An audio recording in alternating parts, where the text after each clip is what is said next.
കാലങ്ങളായി അനുഭവിച്ചുകൊണ്ടിരുന്ന അവഗണനകളിൽ നിന്നൊരു മോചനമായിരുന്നു ലഡാക്ക് ലക്ഷ്യം വെച്ചിരുന്നത്. അതിന് സമാധാനപരമായ രീതിയിൽ പ്രതിഷേധം നടത്തിക്കൊണ്ടിരുന്ന വാങ്ചുക്കാണ് ഇന്ന് കാണാമറയത്ത് തുടരുന്നത്. അറസ്റ്റിലായ സോനം വാങ്ചുക്കിനെ മോചിപ്പിക്കണമെന്ന് ആവശ്യപ്പെട്ട് ഇപ്പോൾ സുപ്രീം കോടതിയിൽ ഹർജി സമർപ്പിച്ചിരിക്കുകയാണ് ഭാര്യ ഗീതാഞ്ജലി. എന്നാൽ അദ്ദേഹത്തിനെതിരെയുള്ള പ്രേരണ കുറ്റം വാങ്ചുക്കിന്റെ ഭാര്യ തീർത്തും അവഗണിക്കുന്നുണ്ട്. അക്രമങ്ങൾ ഉണ്ടാകുമെന്നതിനെ കുറിച്ച് വാങ്ചുക്കിന് അറിവില്ലെന്നും യുവജനങ്ങളുടെ മേൽ കണ്ണീർ വാതകം പ്രയോഗിച്ചത് മുതലാണ് പ്രതിഷേധം ഉണ്ടായതെന്നുമാണ് അദ്ദേഹത്തിന്റെ ഭാര്യ പറയുന്നത്. ഇതിന് ഉത്തരം നൽകേണ്ടത് CRPF-ഉം വെടിവയ്പ്പിന് ഉത്തരവിട്ട ആഭ്യന്തര മന്ത്രാലയവുമാണെന്നും അവർ വ്യക്തമാക്കുന്നുണ്ട്. വിദേശ നയം സ്വീകരിച്ചെന്ന വാദത്തിൽ തെളിവുകൾ ഉണ്ടെങ്കിൽ ഹാജരാക്കാനാണ് ഗീതാഞ്ജലി നിർദ്ദേശം നൽകിയത്.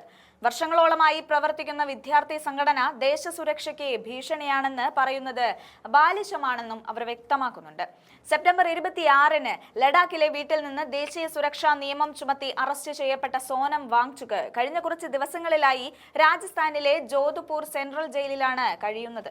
അറസ്റ്റിനും പോലീസിന്റെ അടിച്ചമർത്തലിനും പിന്നാലെ കേന്ദ്ര സർക്കാരും പ്രക്ഷോഭകരും തമ്മിൽ ചർച്ചകൾ നടത്തിയെങ്കിലും അതെല്ലാം വിഫലമാവുകയാണ് ഉണ്ടായത്.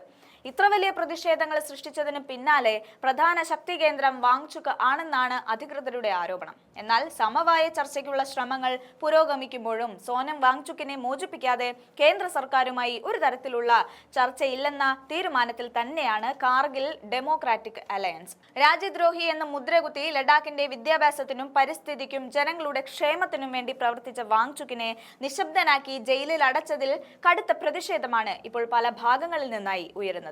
ലഡാക്കിന്റെ പ്രതിഷേധങ്ങൾ ഇന്നോ ഇന്നലെയോ തുടങ്ങിയതല്ല. അവയ്ക്ക് കാലങ്ങളായുള്ള അവഗണനയുടെ കഥ പറയാനുണ്ട്. 2019-ൽ ജമ്മു കാശ്മീരിന്റെ വിഭജനത്തിന് പിന്നാലെയാണ് ലഡാക്കിന് സ്വയം ഭരണവും സംസ്ഥാന പദവിയും ആവശ്യപ്പെട്ടുകൊണ്ടുള്ള മുറവിളികൾ ആരംഭിക്കുന്നത്. തങ്ങൾക്ക് ഇടപെടാൻ പ്രാതിനിധ്യമുള്ള ഒരു സർക്കാർ ഇല്ലെന്നത് തന്നെ അവിടുത്തെ ജനങ്ങളിൽ അസ്വസ്ഥത പടർത്തുന്നുണ്ട്. 2019-ന് ശേഷം സർക്കാരിന്റെ തൊഴിലവസരങ്ങൾ ഇല്ലെന്നതും ഇവിടുത്തെ യുവജനങ്ങളെ അടക്കം നിരാശയിൽ ആഴ്ത്തിയിരിക്കുകയാണ്. ലഡാക്കിന് നൽകിയ വാഗ്ദാനം പാലിക്കാത്ത ആഭ്യന്തര മന്ത്രാലയത്തെയാണ് സംഘർഷത്തിൽ വാങ്ചുക്ക് കുറ്റപ്പെടുത്തുകയുണ്ടായത്. എന്നാൽ അവരുടെ അവകാശങ്ങളെ പോലും പരിഗണിക്കാതെ ജനങ്ങളെ അടിച്ചമർത്താനുള്ള ശ്രമങ്ങളാണ് കേന്ദ്ര സർക്കാർ നടത്തുന്നതെന്നത് അത്യന്തം ഖേദകരമാണ്.